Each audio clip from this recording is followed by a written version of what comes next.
Hello everyone, this is Professor Baida Ahmed, and we are going to begin our discussion of Mendel and the gene idea. This chapter all about genetics. Modern genetics began during the mid of 1800s with a monk named Gregor Mendel, who discovered the basic principles of heredity by breeding garden peas in carefully planned experiments. One reason Mendel probably chose to work with the peas is that there are many varieties. For example, one variety has purple flowers, while another variety has white flowers. The heritable features or heritable features that varies among individuals, such as flower color, is called a character. Each variant for a character such as purple or white color for flowers is called a trait.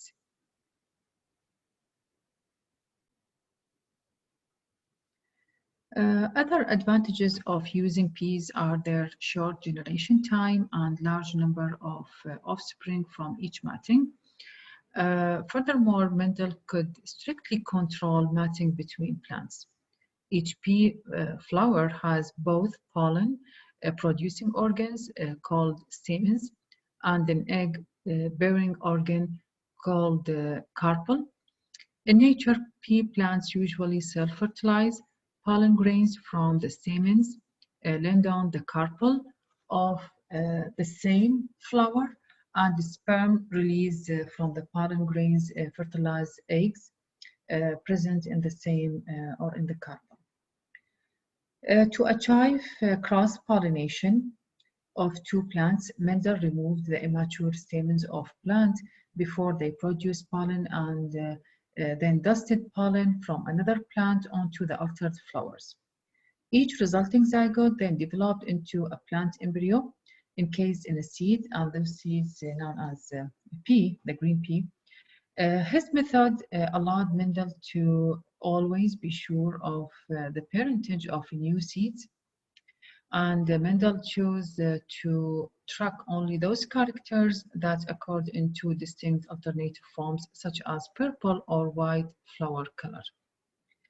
He also made sure that he started his experiments with varieties that were true breeding. That is, over many generations of self-pollinations, these plants had produced only the same variety as the parent cells or the parent plant.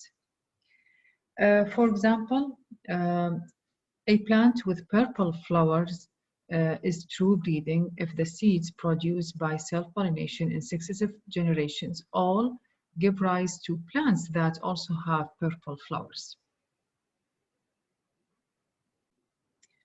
In the Mendel experiment, by crossing or matching two true breeding variety of an organism, scientists can study patterns of inheritance. In this example, Mendel crossed pea plants that varied in flower color.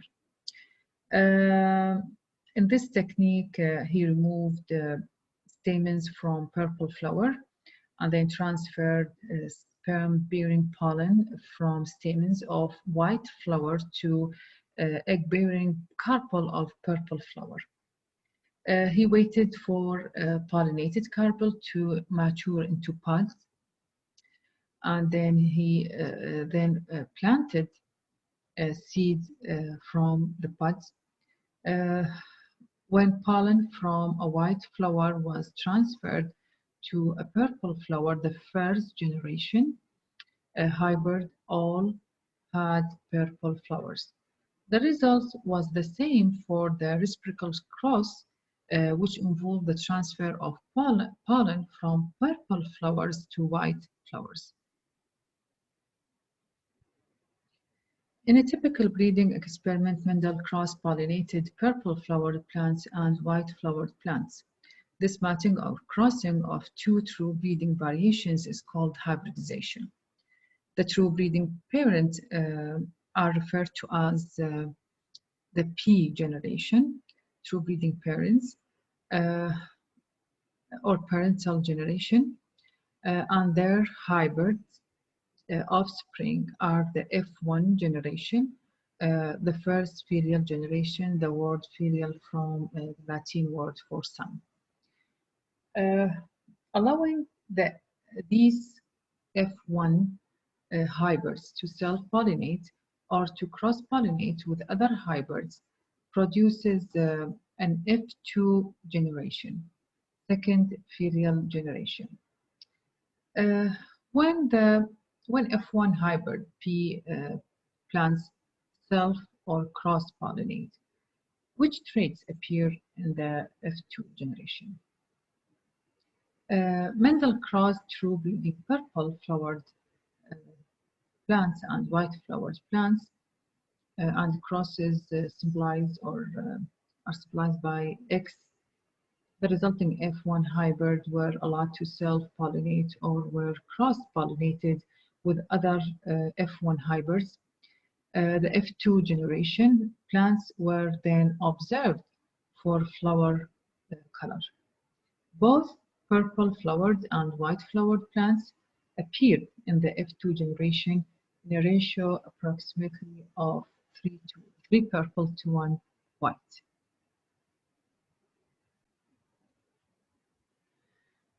The explanation of heredity most widely in favor during the 1800s was the blending hypothesis, the idea that genetic material contributed by the two parents mixes just as blue and yellow paints blend to make green. This hypothesis predicts that over many generations, a free mating population will give rise to a uniform population of individuals, something we don't see. If the blending model were correct, the F1 hybrids from Mendel's cross between purple flowered and white flowered pea plants would have been pale purple flowers, a trait intermediate between those of the pea generation. Note that the experiment produced a very different result. All the F1 offspring had a flower of the same color as the purple flowered plants. What happened to the white flowered plants' genetic contribution to the hybrid? If it were lost, then the F1 plants could produce only purple flowered offspring in the F2 generation. But when Mendel allowed the F1 plants to self or cross-pollinate and planted their seeds, the white flower trait reappeared in the F2 generation. The blending hypothesis is also inconsistent with this reappearance of traits after they've skipped a generation. Mendel used very large sample sizes and kept accurate records of his results. As you see here, he got 7 of 5 purple flowered plants and 224 had white flowers. These data fit a ratio of approximately 3 purple to 1 white. Mendel reasoned that the heritable factor for white flowers didn't disappear in the F1 plants, but was somehow hidden or masked. When the purple flower factor was present, the white flower plant masked or hidden. In Mendel's terminology, purple flower color is a dominant trait, and white flower color are recessive traits. The appearance or reappearance of white flowered plants in the F2 generation was evidence that the heritable factor causing white flowers had not been diluted or destroyed by coexisting with the purple flower factor in the F1 hybrids.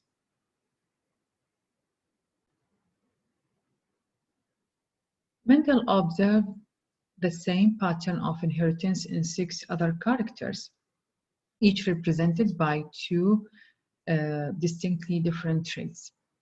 For example, when Mendel crossed a true breeding variety that produced smooth and round pea seeds with that produced wrinkled seeds, all of the F1 hybrids produce round seeds.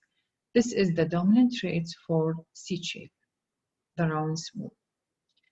In the F2 generation, approximately 75% of the seeds were round and 25% were wrinkled. A ratio, or this is the same, 3:1, 3 round to 1 wrinkled ratio. We will use modern terms instead of some of the terms used by Mendel. For example, we will use gene instead of Mendel's heritable factor. Mendel developed a model to explain the 3:1 inheritance pattern that he consistently observed among the F2 offspring in his pea experiments. We'll now explore 4 related concepts making up Mendel's model.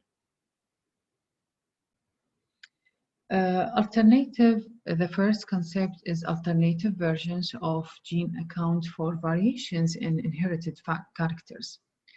The gene for flower color in pea plants, for example, exists in 2 versions, one for purple flower and the other for white flowers. These alternative versions of a gene are called alleles. As shown here, each gene is a sequence of nucleotides at a specific place or locus along a particular chromosome. The DNA at that locus, however, can vary slightly in its nucleotide sequence. This variation in information content can affect the function of the encoded proteins and thus an inherited character of the organism. The purple flower allele and the white flower allele are 2 DNA sequence variations possible at the flower color locus and on a pea plant's chromosome. The purple flower allele sequence allows synthesis of purple pigments, and the white flower allele sequence doesn't. The second concept, for each character or an organism inherits 2 versions, that is 2 alleles of a gene, one from each parent. Remarkably, Mendel made this deduction without knowing about the rule or even the existence of chromosomes. Each somatic cell in a diploid organism has 2 sets of chromosomes, one set inherited from each parent. Thus, a genetic locus is actually represented twice in a diploid cell, once on each homologue of a specific pair of chromosomes. The 2 alleles at a particular locus may be identical, as in the true breeding plants of Mendel's pea generation, or the alleles may be different, as in the F1 hybrids. An organism that has a pair of identical alleles for a gene encoding a character is called homozygote and is said to be homozygous for that gene. In the parental generation, the purple flower pea plant is homozygous for the dominant allele. It's capital P. Homozygous plants breed true because all of their gametes contain the same allele, either capital P or capital P. In this example, for the purple flower and white flower plant, If we cross dominant homozygotes with recessive homozygotes, every offspring will have two different alleles, symbolized with capital B, small letter P. In the case of F1 hybrids of our flower color experiment.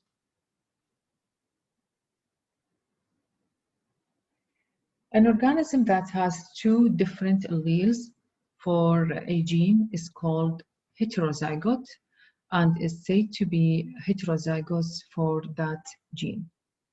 Unlike homozygotes, heterozygotes produce gametes with different alleles, so they are not true breeding. For example, the first generation, the hybrids, contains gametes are produce two different alleles, two different gametes with two different alleles. One of them symbolized with capital P and the other small letter p. So self-pollination of F1 hybrids thus produce both purple flowered and white flowered plants or offspring. The third concept of Mendel model, if the two alleles at a locus differ, then one, that's mean the dominant allele, determines the organism's appearance, and the other, the recessive alleles, has no noticeable effect on appearance. Accordingly, Mendel's F1 plants had purple flowers because the allele for that trait is dominant and the allele for white flowers is recessive.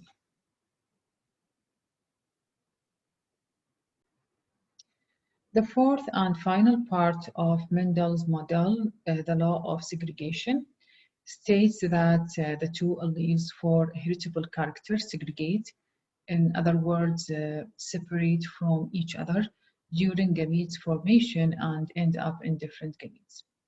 Thus, an egg or a sperm gets only one of the two alleles that are present in the diploid cells of the organism making the gamete. In terms of chromosome, this segregation corresponds to the distribution of copies of the two members of a pair of homologous chromosomes to different gametes in meiosis. Note that if an organism has identical alleles for a particular character, then that allele is present in all gametes because it is the only allele that can be passed on to offspring when the plant self-pollinates. The offspring always look the same as their parents in regard to that characteristic.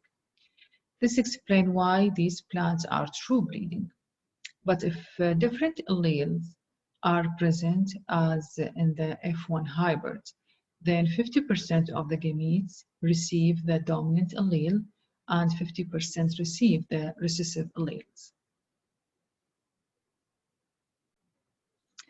Does Mendel's segregation model account for the 3-to-1 ratio he observed in the F2 generation of his numerous crosses? For the flower color character, the model predicts that the two different alleles present in F1 individual will segregate into gametes such that half the gametes will have the purple flower allele and half will have the white flower allele. During self-pollination, gametes of each class unite randomly. An egg with a purple flower allele has an equal chance of being fertilized by sperm with a purple flower allele or by a sperm with a white flower allele. Since the same is true for an egg with a white flower allele, there are 4 equally likely combinations of sperm and egg. This figure illustrates these combinations using a Punnett square, a handy diagrammatic device for predicting the allele positions of offspring from a cross between individuals of non-genetic makeup.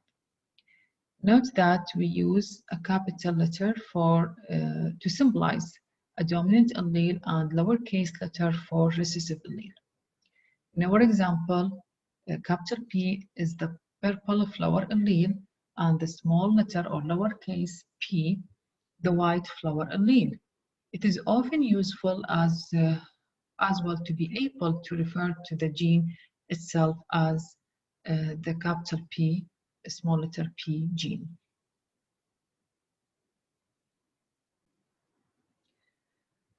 Because of the different effects of dominant and recessive alleles, an organism's trait do not always reveal its generic composition. Therefore, we distinguish between an organism's experience or observable traits, called its phenotype, and its generic makeup, its genotype. As shown in this figure, for the case of flower color in pea plants, capital P, and capital P, small letter p, of plants have the same phenotype, purple flower, but different genotype. Okay, capital P, and capital P, small letter p, they give the same phenotype, purple flowers. Note that the term phenotype refers not only to traits that relate directly to physical appearance, but also to physiological traits. For example, one pea variety lacks the normal ability to self-pollinate, which is a phenotypic trait called non-self-pollination. Given a purple flowered pea plant, we cannot tell if it is homozygous or heterozygous. Homozygous mean homozygous capital P with the same allele, or heterozygous with different allele, capital P, small letter p, because both genotypes result in the same purple phenotype. To determine the genotype, we can cross these plants with white flowered plants, small letter, lowercase double p, which will make only gametes with the recessive allele. So this genotype will give the same gametes or the same allele in its all gametes. All gametes will have the same lowercase p allele for the white flowers color. The allele in the gamete contributed by the purple flowered plant of unknown genotype will therefore determine the appearance of the offspring. If all the offspring of the cross have purple flowers, then the purple flowered mystery plant must be homozygous for the dominant allele, because capital P with a small letter p, small letter p. So the all offspring will have purple flower. But if both purple and the white phenotypes appear among the offspring, then the purple flowered parent must be heterozygous. That means the gametes, or we have two different gametes, either with capital P or small letter p, one for purple or for white flower color. The offspring of the capital P, small letter p, and the small letter p for white cross will be expected to have one-to-one phenotypic ratio. Breeding an organism of a known genotype with a recessive homozygote is called test-cross. Test-cross. This is a test-cross to know this plant if it is homozygote or heterozygous. The test-cross was devised by Mendel and continues to be used by genetics.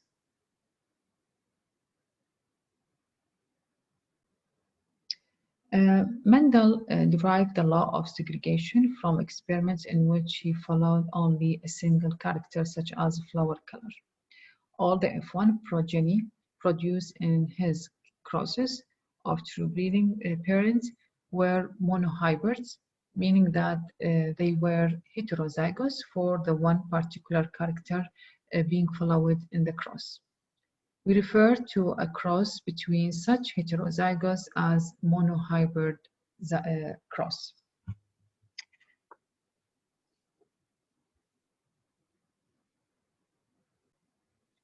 Mendel worked out the second law of inheritance by following two characters at the same time, such as seed color and seed shape.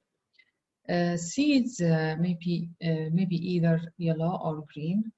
They also may be either round, smooth, or wrinkled. For single character crosses, Mendel knew that the allele for yellow seeds is dominant, symbolized with capital Y, and the allele for green seeds is recessive, small letter y or lowercase y. For the seed shape character, the allele for round is dominant, and he symbolized with the capital letter R, and the allele for wrinkled is recessive, symbolized with a small letter R. Imagine crossing two true breeding pea varieties that differ in both of these characters. A cross between a plant with yellow and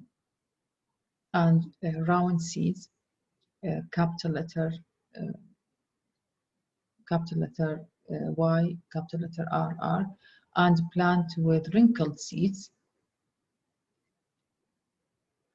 The F1 plant will be dihybrids, an individual heterozygous for the two characters being allowed in the cross breeding.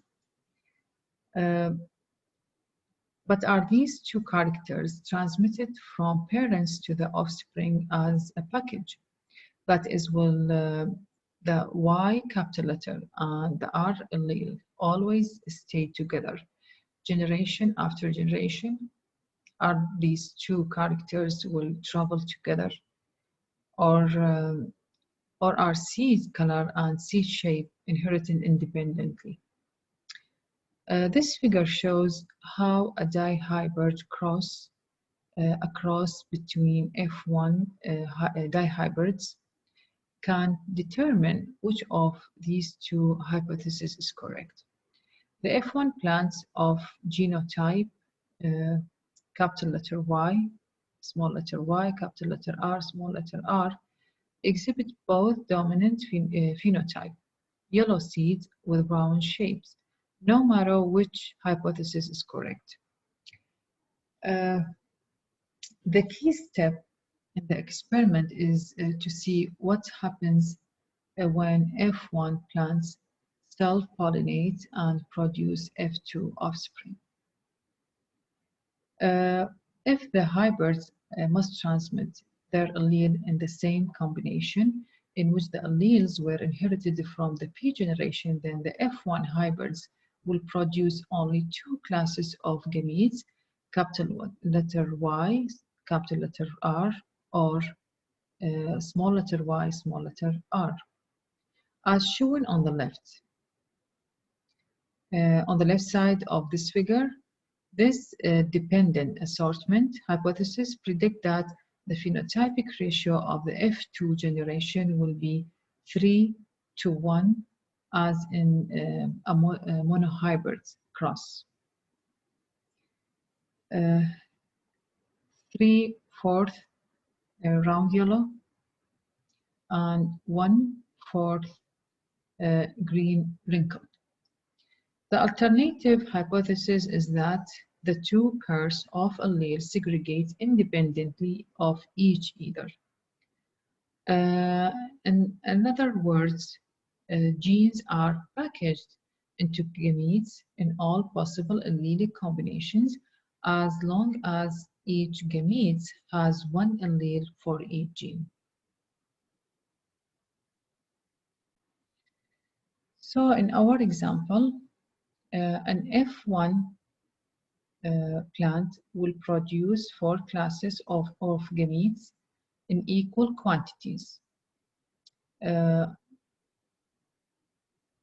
Capital Y, capital R, and capital Y, small letter R, small letter Y, capital R, small letter Y, small letter R. In sperm of the 4 classes fertilizes eggs of 4 classes, there will be 16 4 by 4 equally probably ways or probable ways in which the alleles can combine in the F2 generation, as shown in the right side of this figure. These combinations result in 4 phenotypic categories with a ratio of 9 to 3 to 3 to 1, 9 yellow round, 3 green round, to 3 yellow wrinkled, to 1 green wrinkled. So we have 9 to 16th yellow smooth, 3 to 16th green smooth, 3 to 16th yellow wrinkled, 1 to 16th green wrinkled. When Mendel did the experiment and classified the F2 offspring, these results were close to the predicted 9 to 3 to 3 to 1 phenotypic ratio, supporting the hypothesis that the alleles for one gene, the gene for seed color, for example, segregate into gametes independently of the alleles of any other gene, such as the gene for seed shape. Mendel tested his 7p characters in various hybrid combinations and always observed a 9 to 3 to 3 to 1 phenotypic ratio in the F2 generation. And this consistent with the is this consistent with the 3 to 1 phenotypic ratio seen for monohybrid cross? To answer this question, count the number of yellow and green P, ignoring shape, and calculate the ratio. The results of Mendel's dihybrid experiments are the basis for what we now call the law of independent assortment, which state that 2 or more genes assort independently. That is, each pair of alleles segregates independently of any other pairs of alleles during gametes formation. The law applies only to genes, allele pairs, located on different chromosomes. That is, on chromosomes that are not homologous, or alternatively to genes that are very far apart on the same chromosomes, along with the more complex inheritance patterns of genes located near each other, alleles of which tend to be inherited together. All the P characters Mendel chose for analysis were controlled by genes on different chromosomes or were far apart on the same chromosomes. This situation greatly simplified an interpretation of his multi-character P crosses.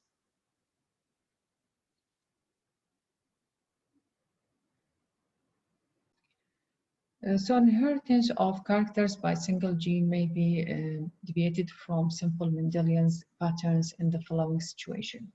When alleles are not completely dominant or recessive, when a gene has more than 2 alleles, when a gene produces multiple phenotypes, pleiotropy. Alleles can show different degrees of dominance and recessiveness in relation to each other. In Mendel's classic P crosses, the F1 offspring always look like one of the 2 parental varieties because one allele in a pair showed complete dominance over the other. In such situation, the phenotypes of the heterozygote and the dominant homozygotes are indistinguishable. For some genes, however, neither allele is completely between those of the two parental varieties, this phenomenon called incomplete dominance. Incomplete dominance is seen when red snapdragon are crossed with white snapdragons. All the F1 hybrids have pink flowers. This third intermediate phenotype results from flowers of the heterozygous having less red pigment than the red homozygous. This is unlike the case of Mendel's pea plants, where the P, capital P, small letter P heterozygotes make enough pigment for flowers to be purple, indistinguishable from those of capital P plants. At this glance, incomplete dominance of either allele seems to provide evidence for the blending hypothesis of inheritance, which would predict that the red or white trait could never reappear among the offspring of the pink hybrids. In fact, interbreeding F1 hybrids produces F2 offspring with a phenotypic ratio 1 red, 2 pink to 1 white, because heterozygotes have a separate phenotype from the homozygotes. The genotypic and phenotypic ratio for the F2 generation are the same, 1 to 2 to 1. The segregation of red flower and white flower alleles in the gametes produced by the pink flowered plant confirms that the alleles for flower color are heritable factors that maintain their identity in the hybrids. That is, the factors are discrete rather than blendable. Another variation or dominance relationship between alleles is called codominance. In this variation, the two alleles each affect the phenotype in separate, distinguishable way.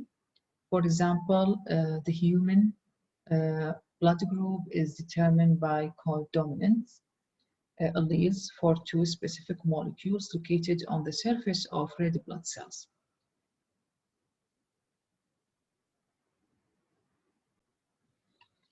Only two alleles exist for the P characters that Mendel studied, but most genes have more than two alleles. The ABO blood groups in humans, for instance, are determined by the two alleles a person has of the blood group gene. The three possible alleles are I to A, I or to B, and small letter I. A person's blood group may be one of four types: A, B, AB, O. These letters refer to carbohydrates, A and B, that may be found attached to specific cell surface molecules on red blood cells. An individual's blood cells may have carbohydrates A, type A blood, carbohydrate B, type B blood, both carbohydrate type AB, or neither, type O. As shown in this figure, along with the relevant genotypes, matching compatible blood group is critical for safe blood transfusion. In this part, the three alleles for the ABO blood groups and their carbohydrates. Each allele codes for an enzyme that may add a specific carbohydrate designated by the carbohydrate designated by the the superscript on the allele and shows as triangle or circle to red blood cells. Blood group, genotype, and phenotype. There are 6 possible genotypes, resulting in 4 different phenotypes. That is the genotype for A blood, A type, maybe I power to A, I power to A, or I power to A, I small lowercase I. That means it's hybrids or pure. And for B, the same, maybe B, capital B, or capital B, small letter I. For AB, we have only one genotype, I power to A, I power to B, capital. For O, red blood cells lacks those carbohydrates. They don't have those carbohydrates on the cell, red blood cells. So it's symbolized with small letter I, small letter recessive. O type is recessive. So far, we have treated Mendelian inheritance as though each gene affects only one phenotypic character. Most genes, however, have multiple phenotypic effects, a property called pleiotropy. From Greek, pleion means more. In humans, for example, pleiotropic allele are responsible for multiple symptoms associated with certain hereditary diseases, such as cystic fibrosis and sickle cell disease. In the garden pea, the gene that determines the flower color also affects the color of the coating on the outer surface of the seed, which can be gray or white. Given the intricate molecular and cellular interactions responsible for organisms' development and physiology, it isn't surprising that a single gene can affect a number of characters. Dominance relationships, multiple alleles, and pleiotropy all have to do with the effects of the allele of a single gene. We now consider 2 situations in which 2 or more genes are involved in determining a particular phenotype. In the first case, called epistasis, one gene affects the phenotype of another because the 2 gene products interact. In the second case, called polygenic inheritance, multiple genes independently affect a single trait. In epistasis, from standing upon, the phenotypic expression of a gene at one locus alters that of a gene at a second locus. An example will help clarify this concept. In Labrador retrievers, commonly called labs, black coat color is dominant to brown. So in Labrador retrievers, commonly called labs, black coat color is dominant to brown. Let's designate capital B and small letter b as the 2 alleles for this character. For a lab to have brown fur, its genotype must be small letter b, small letter b. These dogs are called chocolate labs. But there is more to this story. A second gene determines whether or not pigment will be deposited in the hair. The dominant allele symbolized by capital E results in the deposition of either black or brown pigment depending on the genotype at the first locus.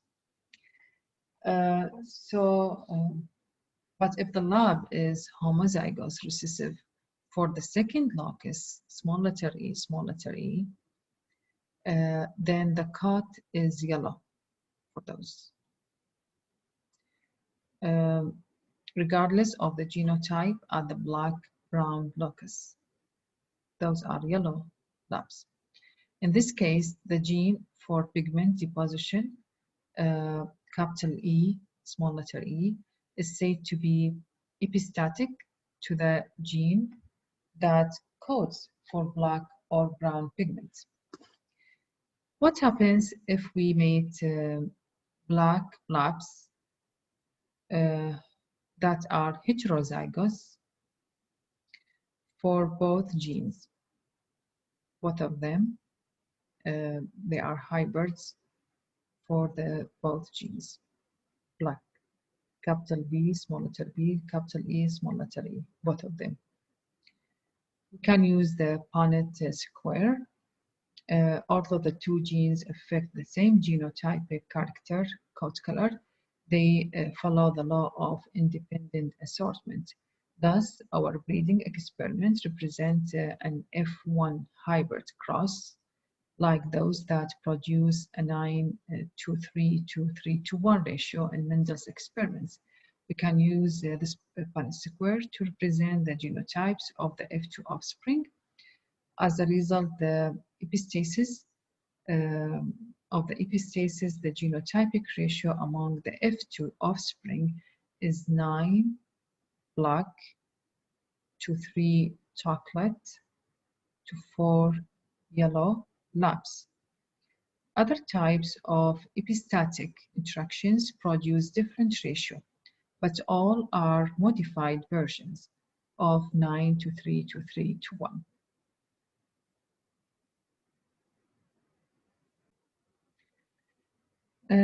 Mendel studied characters that could be classified on an either or basis, such as purple versus white flower color, but many characters such as human skin color and height are not one of two discrete characters, but instead vary in the population and graduation along a continuum. These are called quantitative characters, or those characters vary in population along continuum. Quantitative variation usually indicates polygenic inheritance, an additive effect of two or more genes on a single phenotypic character. The way this is the converse of pleiotropy, where a single gene affects several phenotypic characters. Height is a good example of polygenic inheritance.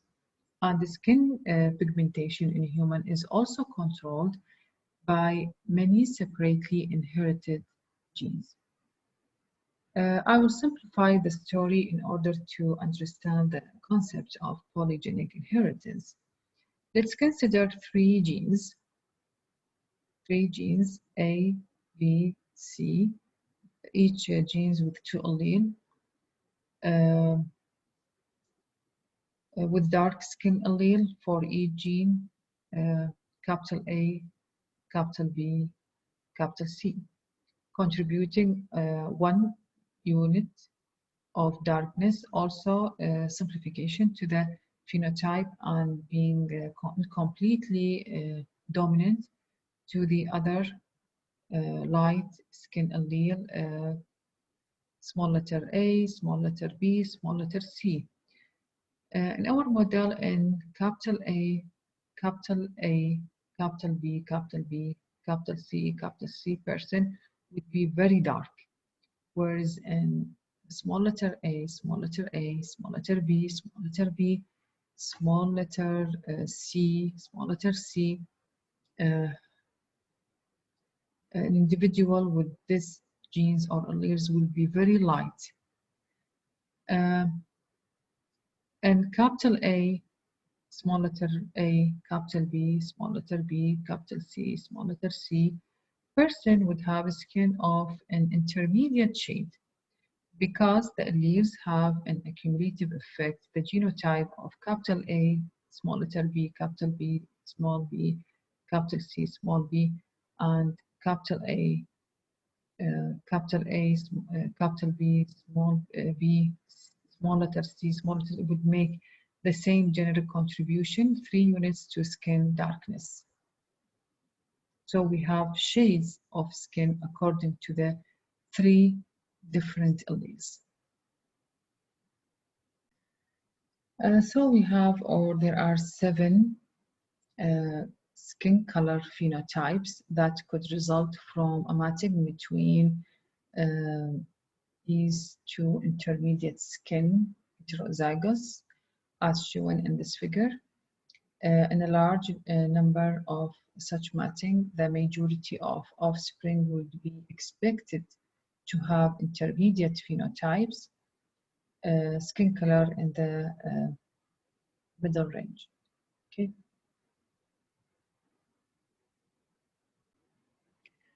Another departure from simple Mendelian genetics arises when the phenotype for a character depends on environment as well as genotype. A single tree locked into its inherited genotype has leaves that vary in size, shape, and greenness, depending on their exposure to wind and sun. For humans, nutrition, influence, height, exercise, alters build, sun tanning, darkness of the skin, and experience improves performance on intelligence tests. Even identical twins who are genetic equals accumulate phenotypic differences as a result of their unique experiences. Generally, the phenotypic range is broadest for polygenic character. Environment contributes to the quantitative nature of these characters, as we have seen in the continuous variation of skin color. Genetics refer to such characters as multifactorial traits, meaning that many factors, both genetic and environmental, collectively influence phenotype. The study of human genetics is fueled by our desire to understand our own inheritance and to develop experiments for genetically based diseases. While peas are convenient subject for genetic researchers, humans are not. Why? The human generation span is long, about 20 to 30 years. Human parents produce many fewer offspring than peas, and breeding experiments would be unethical.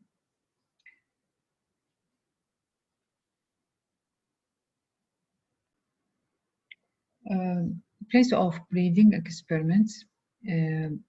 Geneticists analyze the results of human matching that have already occurred. They collect information about families' history for particular traits and assemble this information into a family tree describing the trait across the generation. We call this a family pedigree. This figure shows a tree, in this figure we shows 3 generation pedigrees that traces the occurrence of a pointed contour of the hairline on the forehead. The genetics of this trait called widow's peak by assuming it is due to dominant allele, capital letter W, capital letter. In our model, because the widow's peak allele is dominant, all individuals who lack a widow's peak must be homozygous or recessive. Okay, it should be small letters, small letters. The two grandparents with widow's peak must have the capital letter W and small w genotype. Since some of their offspring are homozygous recessive, the offspring in the second generation who do have widow's peak must also be heterozygous because they are the products of capital letter and small letter small letter matchings. The third generation in this pedigree consists of two sisters. The one who has widow's peak could be either homozygous or heterozygous. Homozygous capital letter W, or capital letter W and lowercase w.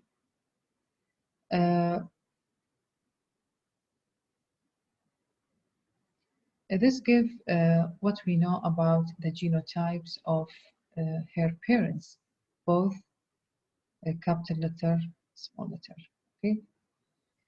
An important application of pedigree is to help us calculate the probability that future child will have a particular genotype and phenotype. Pedigrees are more serious matter when the alleles in question cause disabling or deadly disease, instead of unconscious human variations such as hairline or inability to test a harmless chemical. Thousands of genetic disorders are known to be inherited as a simple recessive traits. These disorders range in severity from relatively mild, such as albinism, lack of pigmentation, which result in susceptibility to skin cancers and vision problems, to life-threatening such as cystic fibrosis. How can we account for the behaviors of alleles that cause recessively inherited disorders? Recall that genes code for proteins of specific function. An allele that causes a genetic disorder, let's call it allele A, small letter A, codes for either malfunction protein or no protein at all. In the case of disorders classified as recessive heterozygote, capital A, small letter A, typically have the normal phenotype because one copy of the normal allele, capital A, produces a sufficient amount of the specific protein. Thus, a recessively inherited disorder shows up only in the homozygous individuals. Small letter A, small letter A, okay? Who inherit a recessive allele. So if the person receives the two recessive allele, then its phenotype will be albinism. Although phenotypically normal with regard to the disorder, heterozygous may transmit the recessive allele to their offspring and thus are called carriers. Okay? This figure illustrates these ideas using albinism as an example. Most people who have recessive disorders are born to parents who are carriers of the disorder but have a normal phenotype, as is the case shown in the Punnett square. A matching between two carriers corresponds to a Mendelian F1 monohybrid cross. So the predicted genotypic ratio for the offspring is 1 capital A, 2 capital A, small letter a, and 1 small letter a, small letter a. Thus, each child has a 1 to 4th chance of inheriting a double dose of the recessive allele. In the case of albinism, such a child will have albinism. For the genotypic ratio, we also can see that out of 3 offspring with a normal phenotype, an A, capital letter, plus 2 capital letter A, small letter A, these two, and 1 small letter A, small letter A.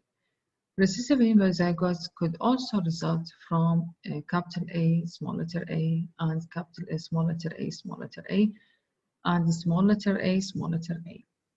These matching may produce small letter A, small letter A. That's mean albinism. Although many harmful alleles are recessive, some disorders are due to dominant alleles. One example is chondroplasia, a form of dwarfism that occurs in 1 of every 25,000 people. So heterozygous individuals have a dwarf phenotype. Therefore, all people who don't have achondroplasia, those are 99 to 99% of the population are homozygous recessive. The dominant allele D, capital D, might have arisen as a mutation in the egg or sperm of a parent, or could have been inherited from an affected parent, as shown for an affected father in the Punnett square.